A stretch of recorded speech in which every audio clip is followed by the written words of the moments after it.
Hello everybody, this is a screencast video to talk to you about doing live video conferencing using Zoom with your students.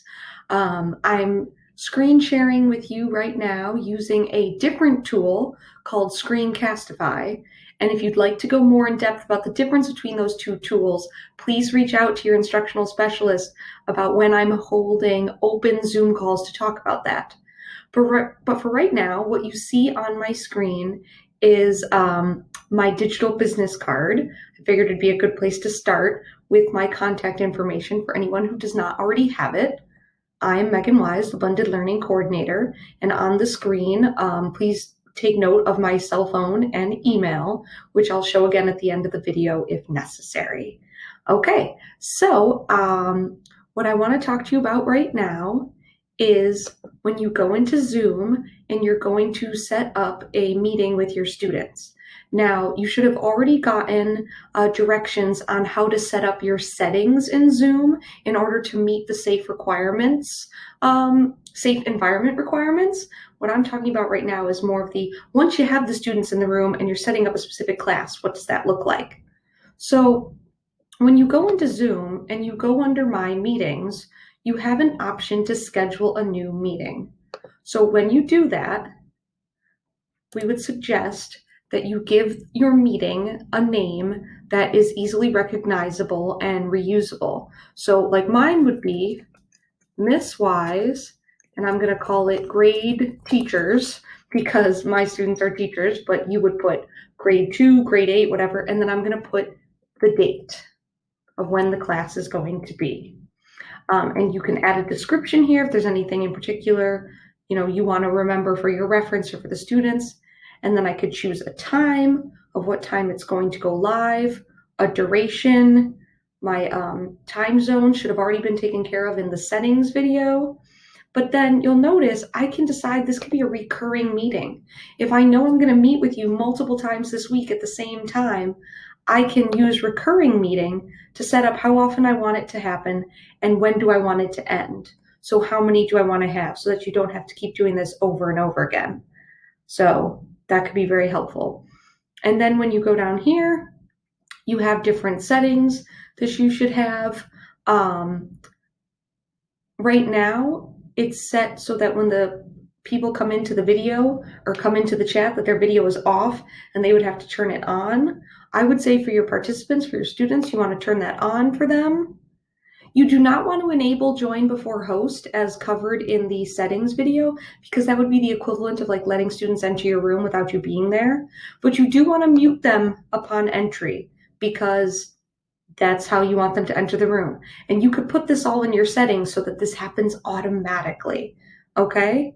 And then you do want to record the meeting so that you have it for your records, and that way you can share it with your principals so that they can see what you're doing, and you can also share it with families, and you can post it on your Google Classroom page so that kids can go back to it if necessary. So then when I go to save, what would happen is that this is now saved, and when it's time to start it, I would start this meeting, but I could also copy the invitation and send it out to the students. Now, right now, I'm going to edit and delete this meeting. Oh, actually, I'll go back and do that later since I just set it up as a recurring meeting by accident. But let me go into my meetings and let me start the one I'm about to use for the purpose of this viewing. So let's go to today. So I am starting a meeting right now.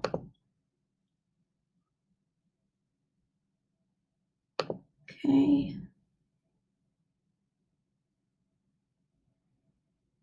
I'm joining with my computer audio. I'm going full screen. And I have not chosen to start my video yet. So right now, if I had students waiting, they wouldn't be able to enter the room yet. Now, it's always good to make sure you are there ready and willing and waiting in the video before the students, of course. So when I press start video,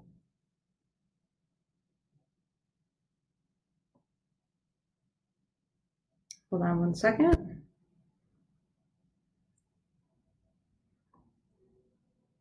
All right, so when I press start, what I'm going to do is I'm going to unmute my students who are being in the classroom for me right now. I'm pressing unmute on Patrick. Patrick, can you say hello? Hello. Excellent. And then I'm pressing unmute on Maria. Maria, hello. Hello. All right, so folks, I'm noticing right now that there is a black box where my face is supposed to be. And that's because my camera is already recording me in an embedded webcam in the bottom corner of the screen. So for those folks who are watching this video, let's just talk about a couple of things I could do. Notice how I press the mute and unmute button on my thank you colleagues pretending to be students right now. But I could also go back and I could press the mute button for each one of them. And then there's some other features you can do as well. The reason why you want them muted when they first come in is because you want to make sure that you don't have all the background noise of wherever students might be coming into the video. Now, Maria has a really cool thing happening right now. I'm going to unmute her again. Maria, would you like to tell us about how you have this really cool background right now? Sure. We as a team did some investigating, and we found out that Zoom has the ability to put up virtual backgrounds. Excellent. Would you like me to share how? Yeah, you could screen share with me and show it. Absolutely. So screen share is right in the middle of the screen. Oh yeah, hold on. Before you do that, teachers watching, at the bottom of the screen is a share square button that is right now covered by my Screencastify screen sharing, which is a little unfortunate. We're doing like two things at once. But video. Yep. But so what Maria's going to do is she is going to share her screen for everyone to see, and I'll be recording it, and she's going to show you the features for what it looks like to set up a virtual background. And why you might want to do that is so that if you have anything personal in your background that you don't want students to see, and also if you want to teach students how to do this so that they don't have to have any concern about what their background looks like, what their family's home looks like. Families don't have to be concerned about people seeing their space. It just keeps everything safe and private for everyone. So take it away, Maria. Okay, so you are going to hover over the bottom and you should have a share screen. It's a nice green button in the middle. So I'm just going to share my screen with you. Excellent. I'm seeing it. Would you mind telling me what you see?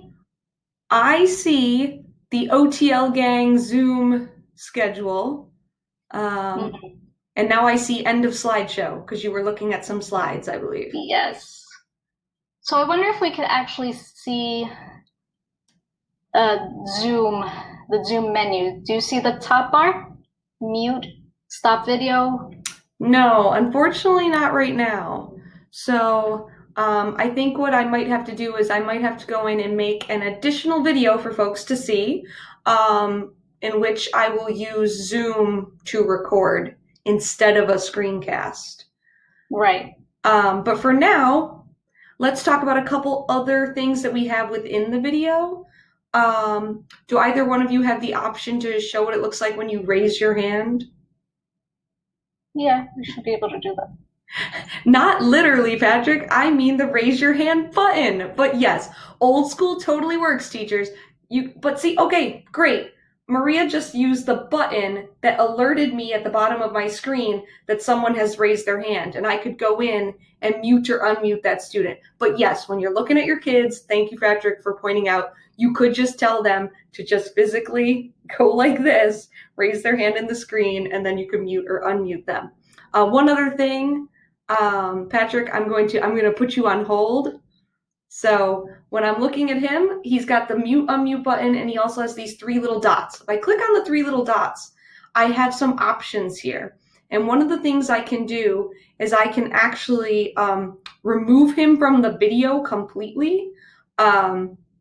I could also make him the host, which we don't want to do, obviously. We never want to give the hosting abilities over to the student.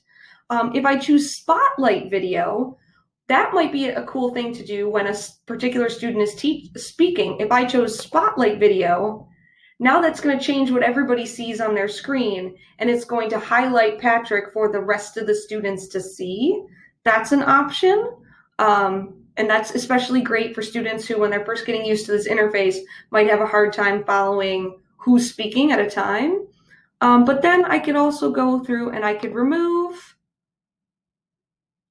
But if I fully remove, notice what it says here. He will not be able to rejoin the meeting.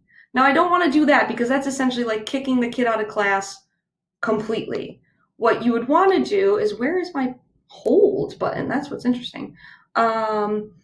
Is stop video.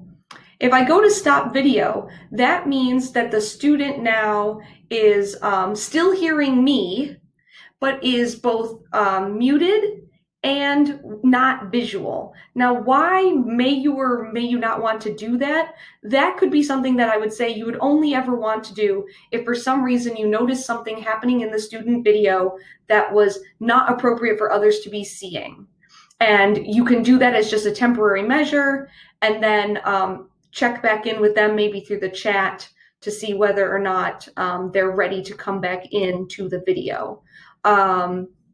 So that's it for now for this video. Please look out for some more coming through where we're going to talk about how we use different features like the Zoom whiteboard and other things like that. But I think this is enough for one video to get started. Thank you, folks. I'm gonna bring people back in.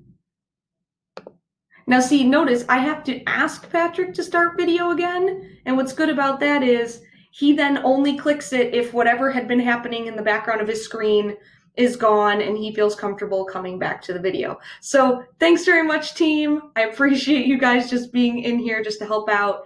And we'll be having more coming to you soon. All right, bye. Bye.